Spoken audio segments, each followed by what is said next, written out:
We just wanted to do an update real quick on what's currently going on. So about the last video would have, said that I was getting ready to start my cycle, and that was like 2 to 3 weeks ago. My cycle never came. It got delayed. They had started me on like a different medicine, and it like an estrogen birth control or something, right? It was something that I hadn't been on, and it messed up my cycle, so it delayed it. And we decided, it kind of ended up being a good thing, because we had decided that it makes more sense for us to go ahead, since we're driving so far. It's a 21-hour drive to the clinic. Since we're going so far, that we need to make sure that we have something to transfer before we go out there. So we are gonna have them thaw and create and then freeze any embryos before we head out there, so we make sure we have something to transfer. So next Tuesday? Something like next week. Yeah, it's the 26th. They're gonna thaw everything and start creating, and then I'll get a call the next day. So next Wednesday I'll get a call saying how many eggs survived the thaw, and then how many of the eggs fertilized. That'll be Wednesday, and then by next Friday or Saturday, I believe we should know.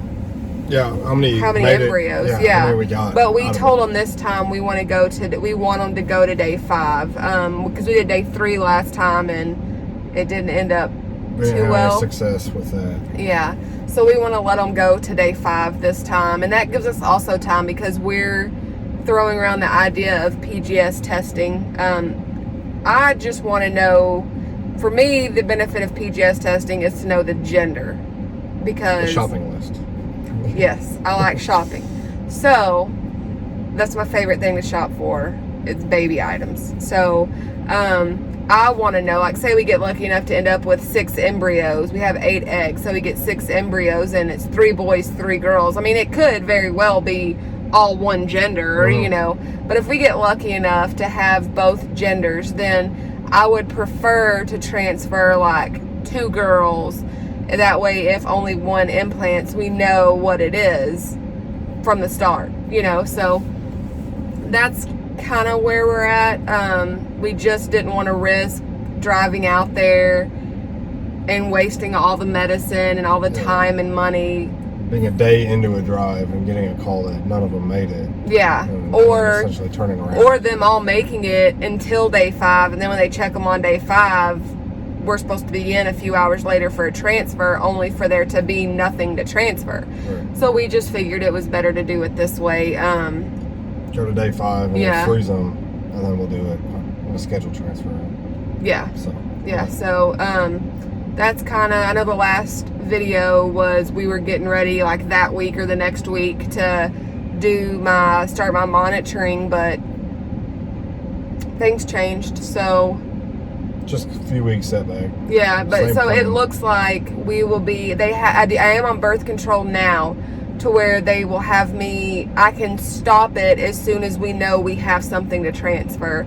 I can stop it, and then within a few days, within a week, 5 days, whatever, my cycle will start, and then we can go out there. So we should be likely going out there sometime the beginning of June, which we're excited, but that's where we're at now. So we just kind of wanted to document this setback. Yeah, like what was going on. So that's kind of where we're at. We're throwing around the idea of PGS testing, but it's so expensive. He doesn't want to do it because it's so expensive, and because I just want to do it for the gender. We're probably going to end up doing it. Yeah, so that's where we're at. It gives us time to figure. I guess it only gives us like a week to figure out if we're going to do it or not, but we'll see. That's where we're at. So that is our update for now, and the next one will be next week on when we get updates on how many the thaw and stuff like that. So thaw and creation. So yep.